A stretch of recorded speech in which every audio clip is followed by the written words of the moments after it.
जमाना कदीम में किसी रियासत पर एक बादशाह हुकूमत करता था। वो बादशाह एक अच्छा और नेक दिल इंसान था, लेकिन ज्यादा अक्लमंद न था। इसीलिए उसे हमेशा होशियार और समझदार लोगों की तलाश रहती थी, ताकि उसकी रियाया बेहतर हो और मुल्क तरक्की करके दुश्मनों को अपना गुलाम बना सके। बादशाह की अपनी मौजूदा रियाया भी उसे कुछ खास कारआमद महसूस न होती थी। वो लोग सिर्फ मशवरे देते थे और उसके बदले तनख्वाहें वसूल करते थे, मगर उनके मशवरों में वो तासीर न थी जो बादशाह चाहता था। ये सोच अक्सर उसे बेचैन रखती। एक दिन बादशाह ने इसी उलझन से निजात के लिए अपनी दरबारियों के साथ जंगल की सैर का इरादा किया। शायद कुदरत ही उसे किसी जवाब तक ले जाए।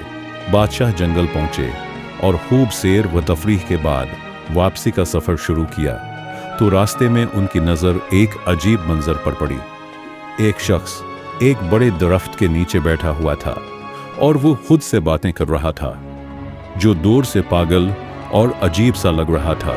ये देखकर बादशाह रुक गए। उनके दिल में ख्याल आया कि या तो ये शख्स पागल है या फिर गैर मामूली जहानत का मालिक, जो अपनी ही दुनिया में गुम रहता है। तजस्सुस के मारे बादशाह अपने दरबारियों समेत उस शख्स के करीब जा पहुंचे और उससे गुफ्तगू शुरू कर दी। वो शख्स बज़ाहिर आधा पागल लगता था, लेकिन उसकी बातों में एक अजीब कशिश थी। बादशाह ने नरमी से सवाल किया, ऐ नौजवान, क्या तुम पागल हो जो खुद से बातें कर रहे हो? ये पागल बादशाह की पूरी सल्तनत बचाएगी, इस बात का किसी को गुमान तक नहीं था। लिहाजा पागल शख्स ने मुस्कुराकर जवाब दिया, पागल तुम हो और तुम्हारा सारा रियाया। मैं तो बिल्कुल ठीक हूं।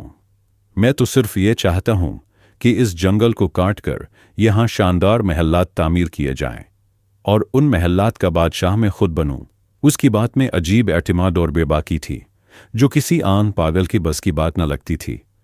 बादशाह और दरबारी उसके जवाब पर हैरान रह गए, क्योंकि ऐसे जुमले या तो किसी दीवाने के होते हैं या फिर किसी ऐसे शख्स के जो दलेर और गैर मामूली जहानत का मालिक हो। बादशाह कुछ देर तक खामोशी से उसे देखता रहा, फिर दरबारियों से उस शख्स के बारे में मशवरा किया, तो उनके अंदर छिपे लालच ने फौरन सर उठा लिया। वो आपस में चुपके बातें करने लगे। किसी के दिल में यह खदशा था कि अगर ये शख्स बादशाह का मुशीर खास बन गया तो हम उसके ताबे बन जाएंगे और हमारी अहमियत भी कम हो जाएगी।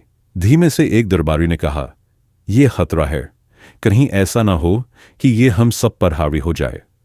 दूसरे ने जल्दी से बोला, नहीं, ये तो आधे से ज्यादा पागल है। होशियारी की तो इससे बिल्कुल उम्मीद न रखनी चाहिए। लिहाजा बादशाह को कहे कि उसे अपने साथ ले जाए। दरबारियों का मानना था कि ये शख्स हमारा क्या बिगाड़ लेगा, लेकिन खुदा को कुछ और ही मंजूर था। बिलाफिर दरबारियों ने बादशाह को ये मशवरा दिया कि उसे महल ले जाया जाए। अगर बहादुर निकला तो काम आएगा, और अगर वाकई पागल हुआ तो उसे बाद में छोड़ देंगे। बादशाह ने दरबारियों की राय पर अमल करते हुए बिस्मिल्लाह कहा और कुछ दबाव डालकर उस शख्स को अपने साथ चलने पर आमादा कर लिया। मगर रास्ते में अचानक उस शख्स ने घोड़े को दूसरी सिमत मोड़ दिया और कोशिश की कि भाग जाए। बादशाह और उसके दरबारी फौरन उसके पीछे लगा दिए। तौक़ुब करते हुए वो उसे दोबारा काबू में ले आए और उसी रास्ते से महल की जानिब रवाना हो गए। जैसे ही वो महल पहुंचे तो हैरत अंगेज तौर पर वहां लोगों की भीड़ जमा थी। सब खुशी से नारे लगा रहे थे और बादशाह को मुबारकबाद दे रहे थे। बादशाह और उसके दरबारी ये देखकर हैरान रह गए और पूछा, ये किस बात की मुबारकबाद है? लोगों ने बताया, बादशाह सलामत, जिस रास्ते से आप सैर के लिए गए थे वहां दुश्मन की भारी फौज घाट में बैठी थी, जबरदस्त असलहे के साथ। हमें तो यकीन हो गया था कि आप कभी वापस नहीं आएंगे। ये सुनकर सबकी आंखों में हैरत, शुक्र और फिक्र की मिली जुली कैफियत नुमायां थी। लोगों ने फिर खुशी से कहा, बादशाह सलामत, आप तो बहुत होशियार निकले, आपने रास्ता बदल लिया। बादशाह ने खामोशी से उस पागल शख्स की तरफ देखा और दिल में सोचा कि यह शख्स वाकई मामूली नहीं, कुछ खास है। फिर उसने दरबारियों की तरफ मुतवज्जे होकर हुक्म दिया, जल्दी करो, इस शख्स के लिए एक बेहतरीन कुर्सी तैयार करो, आज से ये मेरे साथ रहेगा। दरबारी, जो पहले ही दिल में डरे हुए थे, फौरन बोल पड़े, बादशाह सलामत, ये शख्स तो पागल है, ऐसा ना हो कि आपको नुकसान पहुंचा दे। आपके साथ तो हम जैसे अक्लमंद लोगों को होना चाहिए। मगर बादशाह ने उनकी बात को रद्द करते हुए संजीदगी से कहा, नहीं, ये शख्स तुम सबसे ज्यादा ज़हीन है। चुपचाप होकर हमें खतरनाक दुश्मन से बचाया। ये होता है ज्यादा ज़हीन लोगों की निशानी। अगर ये ना होता तो तुम में से किसी को खबर भी ना होती कि रास्ते में दुश्मन घात लगाए बैठा है। हमारी सलामती इसी की होशियारी की बदौलत है।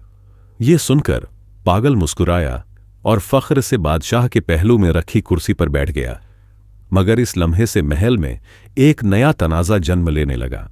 दरबारी, जो सदियों से नस्ल दर नस्ल उन कुर्सियों पर बैठते आए थे, किसी सूरत ये गवारा न कर सके कि एक अजनबी, और वो भी पागल कहलाने वाला, उनके बराबर आ बैठे। वो दिल ही दिल में जलने लगे और उस शख्स के खिलाफ साजिशों का जाल बनने लगे। लेकिन जिसे अल्लाह ताला इज्जत अता करे, उसे दुनिया की कोई ताकत गिरा नहीं सकता। इज्जत व जिल्लत का इख्तियार सिर्फ उसी के हाथ में है। ये कहानी सुनकर आपका अल्लाह की कुदरत पर यकीन और भी पुख्ता हो जाएगा। अल्लाह बादशाह को गिराकर फकीर बना सकता है और पागल को बादशाह बना सकता है, और जब वो किसी को बुलंद करना चाहे तो दुनिया की सारी साजिशें नाकाम हो जाती हैं। दरबारियों की साजिशें, उनका हसद और मुखालफत उस पागल को इज्जत कैसे देता है, आइए जानते हैं। एक दिन सुबह जब महल में दरबार सजा हुआ था, रियाया के चंद अफराद आगे बढ़े और उस शख्स के पास पहुंचे जिसे सब पागल कहा करते थे। अदब से बोले, भाई साहब, आप पर सलामती हो, हम आपसे कुछ जरूरी बात करना चाहते हैं।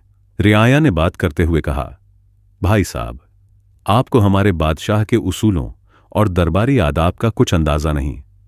हम तो बस ये चाहते हैं कि आप किसी गलत फहमी में कोई ऐसा कदम ना उठा लें जिसकी वजह से आपको सजा भुगतनी पड़े।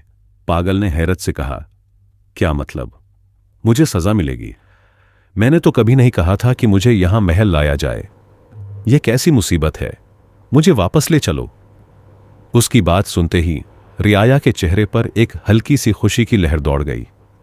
उन्हें लगा कि उनकी चाल कामयाब हो रही है, लेकिन बादशाह की डर से उसे डराकर महल से निकाल नहीं सकता, बल्कि नरमी से अपनी बात मनवाने की कोशिश करते हुए बोले, भाई साहब, आपको अंदाजा नहीं है कि अगर आप हमारी बात मानेंगे तो आपको क्या कुछ मिल सकता है। पागल, जो सजा के लफ्ज से वैसे ही खौफजदा था, फौरन घबराकर बोला, ठीक है, बताओ क्या करना है।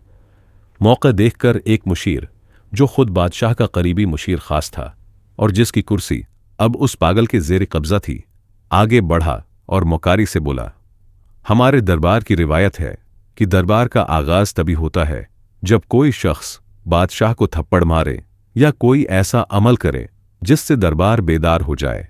पागल, जो अक्ल से बिल्कुल पैदल था, वो फौरन बोला, अरे ये तो कोई बड़ी बात नहीं, थप्पड़ किया, मैं तो बादशाह को लात भी मार सकता हूं। रियाया ने उसकी बेवकूफी पर हंसी छिपाते हुए उसे शाबाशी दी और खुशी से मजीद उकसाया, जब बादशाह कुर्सी पर बैठे तो तुम जाकर उसकी गर्दन पर जोरदार तप्पड़ रसीद करो, फिर देखना बादशाह इतना खुश होगा कि तुम्हें ढेर सारे इनामात से नवाजेगा। पागल ने भूलपन से बात मान ली। जब अगले दिन दरबार लगा और बादशाह तख्त पर बराजमान हुआ तो पागल निहायत सादगी से आगे बढ़ा और एक जोरदार थप्पड़ बादशाह की गर्दन पर दे मारा। इस जोर से बादशाह का ताज दूर जा गिरा, लेकिन जैसे ही ताज जमीन से टकराया, उसके नीचे से एक खतरनाक बिच्छू निकल आया। बादशाह फौरन चौंक कर खड़ा हुआ और उसे यह समझते देर न लगी कि अगर वो ताज सर पर रख लेता तो बिच्छू उसे काट लेता। शुक्रगुजारी से भरे दिल के साथ बादशाह ने पागल को सीने से लगा लिया। बादशाह ने पागल को सीने से लगाते हुए खुशी से कहा, मेरे अजीजू, ये सिर्फ एक शख्स है जो मुझसे सच्ची मोहब्बत रखता है। अगर ये मुझे थप्पड़ न मारता तो आज शायद मेरा आखिरी दिन होता। बादशाह के हुक्म पर पागल के लिए एक शानदार दावत का एहतिमाम किया गया और साथ ही उसे एक खूबसूरत महल भी इनाम में दे दिया गया। रियाया जो पहले ही उससे हसद में मुब्तला थे, अब और भी परेशान हो गए। उनके दिलों में खौफ बैठ गया कि अगर यूं ही सिलसिला चलता रहा तो ये पागल उन सब की कुर्सियों का वारिस बन जाएगा। चुनांचा वो आपस में सरगोशियां करने लगे, यार ये बंदा तो बहुत तेजी से ऊपर जा रहा है, कुछ करना पड़ेगा वरना हमारी सब इज्जतें और रुतबे खत्म हो जाएंगे। दूसरी तरफ वो आधा पागल दिल ही दिल में सोच रहा था, ये रियाया तो वाकई बड़े सच्चे और हमदर्द लोग हैं। देखो कितना जबरदस्त मशवरा दिया था। खुशी खुशी उसने दिल में फैसला कर लिया कि अब से जो भी ये लोग कहेंगे वही मानूंगा। अगले दिन रियाया दोबारा मशवरा करके उस पागल के महल पहुंचे। वो सब अंदर से तप रहे थे मगर जाहिरी चेहरों पर मुस्कुराहट सजाए बैठे थे। एक मुशीर ने नरमी से बात शुरू की, भाई साहब कल की तरकीब कैसी लगी? अगर आप थप्पड़ ना मारते तो बादशाह आप पर शक करता और शायद आपको सजा भी हो जाती। पागल जो अब इत्मीनान से महल में रह रहा था मुस्कुराकर बोला, हाँ बिल्कुल, आप लोग बहुत अच्छे हो, आपकी तरकीब ने मेरी किस्मत बदल दी। रियाया ने मौका गनीमत जाना और अगला जाल बिछाया। लेकिन यह तो सच है कि जिसे अल्लाह रखे उसे कौन चखे। जितना मर्जी आपके खिलाफ कोई साजिश करे, लेकिन अगर तुम सच्चे हो और अल्लाह तुम्हारे साथ है तो कोई कुछ नहीं बिगाड़ सकता। रियाया ने पागल को मुखातब करते हुए कहा, अब एक और बात सुनो। सुबह जब दरबार लगे और बादशाह कुर्सी पर बैठने लगे तो तुम फौरन उसकी कुर्सी पीछे से खींच लेना। देखना तुम्हें आधी बादशाहत मिलेगी। ये काम आसान नहीं, लेकिन तुम तो बहादुर हो, कर लोगे। पागल जल्दी से बोला, एक क्या, मैं तो 2 कुर्सियां भी खींच सकता हूं। रियाया हस्बे मामूल उसे शाबाशी देते हुए रुखसत हुए और सुबह दरबार में वही हुआ जिसकी उन्होंने पागल को करने को कहा था। जैसे ही बादशाह तख्त पर बैठने लगा, पागल ने मौका देखकर कुर्सी पीछे खींच ली, मगर बादशाह ने खुद पर काबू रखते हुए गिरने से पहले संभल कर खड़ा हो गया। जब उसने पीछे मुड़कर देखा तो हैरान रह गया कि कुर्सी का एक पांव अंदर से पहले ही टूट चुका था। बादशाह ने फौरन पागल की तरफ देखा, उसे गले लगाया और बुलंद आवाज में सबके सामने कहा, देखो ये शख्स कितना होशियार और वफादार है। अगर ये ना होता तो मैं कुर्सी समेत जमीन पर गिरकर जख्मी हो जाता। फिर उसे तमगा इम्तियाज देकर अपने फौज का जर्नेल मुंतखब कर दिया और दरबार में एक बार फिर उसकी बहादुरी की दाद दी गई। ये देखकर रियाया सर पकड़कर रह गए। वो जो हर बार उसे गिराने आते, उसी की इज्जत में इजाफा होता रहा। अब वो तंग आकर एक दूसरे से कहने लगे, यार ये कैसी मुसीबत है। हम तो चाहते हैं कि उसे सजा हो, बादशाह नाराज हो और वो फांसी चढ़े, मगर ये हर बार बाजी मार जाता है।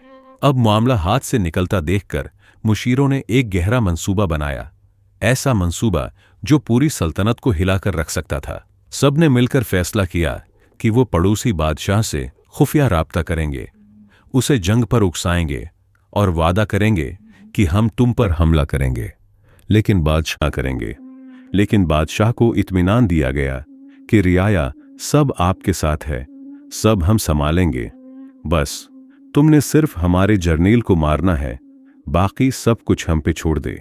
रियाया ने यह साजिशी खत भेजा और दूसरी बादशाहत की जांच पड़ताल के बाद वो राजी हो गया। अब रह गई सिर्फ एक बात, अपने बादशाह को जंग पर आमादा करना। चुनांचा रियाया ने अपने चंद आदमी जख्मी कर लिए और बादशाह के सामने आकर कहने लगे, बादशाह सलामत, हम कब तक सब्र करें?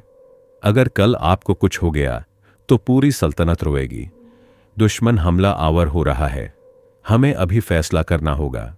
मुख्तसर ये कि बादशाह ने जंग की ढूल बजा दी और अपने फौज को रियाया समेत जंग के लिए रवाना कर दिए। अब लश्कर का सिपा सालार पागल है, लेकिन सब मिलकर भी पागल का कुछ नहीं कर सकता, सिर्फ पुष्ट पीछे हंस रहे थे। जब वो दुश्मन मुल्क की सरहद पर पहुंचे तो वहां की फौज पूरी तैयारी के साथ मौजूद थी। दोनों जानिब की अफवाज जब जंगल में दाखिल हुए तो पागल ने हुक्म दिया, सब रुक जाओ, सबसे पहले मैं बादशाह से खुद लड़ूंगा। चूंकि वो कमांडर था, पूरी फौज रुक गई। पागल ने जोर से आवाज दी, ए बादशाह बाहर आ। दुश्मन बादशाह आया और दोनों जंगल के बीचों बीच आमने सामने खड़े हो गए। अचानक एक खूंखार शेर झाड़ियों से निकला और दुश्मन बादशाह पर हमला कर दिया। पागल, जो असल में सिर्फ तलवार चलाना चाहता था, दिल में कोई जाती दुश्मनी नहीं रखता था, फौरन आगे बढ़ा और शेर से लड़ने लगा। एक सख्त जंग के बाद उसने शेर को मार गिराया और बादशाह को जख्मी हालत में उठाकर लाया। दुश्मन बादशाह खून से लथपथ था, लेकिन जिंदा बच गया। अपनी फौज को देखकर इस बादशाह ने कहा, नहीं, लड़ाई नहीं होगी।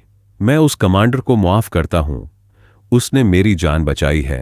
ये निहायत बहादुर और होशियार शख्स है। हम जंग नहीं चाहते। हाँ, जो रियाया उसके साथ आए थे उन्हें गिरफ्तार करके कैद में डाल दो।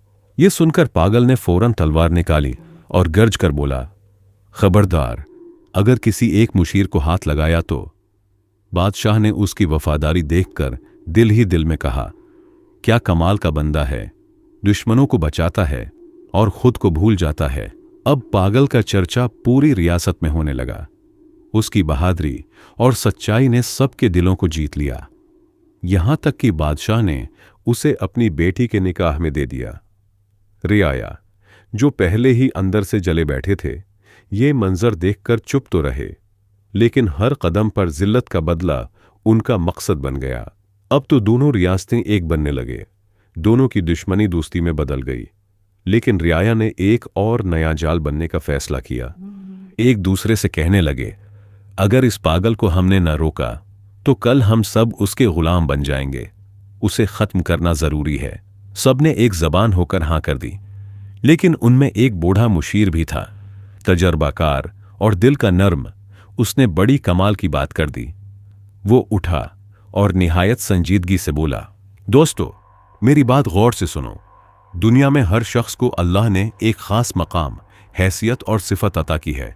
और याद रखो, जिसे अल्लाह इज्जत देता है, दुनिया की कोई ताकत वो इज्जत छीन नहीं सकती। अगर तुमने उसे मार भी दिया तो याद रखो, उसकी इज्जत और भी बढ़ जाएगी। और अगर तुम ये समझ रहे हो कि उसके मरने से तुम्हें तुम्हारी खोई हुई कुर्सी वापस मिल जाएगी, तो तुम धोखे में हो। एक दिन सच सामने आ जाएगा और तुम सब अपने अंजाम को पहुंचोगे। लिहाजा अल्लाह की रजा पर रजा हो जाओ, इसी में हमारे लिए बेहतरी है। उसने सांस लिया और फिर नरमी से कहा, तुम सब सिर्फ एक बात समझ लो, वो बज़ाहिर पागल है, लेकिन अल्लाह ने उसे एक नायाब सिफत अता की है, किस्मत। अगर पूरी रियासत भी उसके खिलाफ हो जाए तो वो अकेला ही जीत जाएगा। लिहाजा उससे उलझने के बजाय खुद सच्चाई इख्तियार करो। सारे रियाया ने अपने हसद पर तौबा किया और कुछ वक्त बाद पागल वफात हुआ और रियाया फिर से अपने रुतबू पर फायज हुए। तो दोस्तों, ये कहानी बज़ाहिर एक और वो है सच्चाई, किस्मत और अल्लाह का करम। हमें भी कभी किसी से हसद नहीं करना चाहिए, क्योंकि अगर कोई किसी ओहदे या रुतबे पर फायज है और कामयाब हुआ है तो वो उनकी मेहनत का सिला हो सकता है, उसकी अच्छी किस्मत हो सकती है, या उसमें ऐसे सिफात हो सकते हैं जिसकी वजह से अल्लाह ने उसे वो इज्जत दी है। कोशिश करे वो सिफात अपनाए, मेहनत करे, सच्चाई इख्तियार करे, शायद वही इज्जत तुम्हें भी मिले। लेकिन हसद न करे। तारीख इस बात का गवाह है, मुनाफिक लोग और हसद करने वाले कभी कामयाब नहीं होते। हमेशा मैदान सच्चे लोगों का ही होता है। मुझे उम्मीद है आपने इस कहानी से बहुत कुछ सीखा होगा। हमारे चैनल पर बेहतरीन और सबक आमूज कहानियां मौजूद है।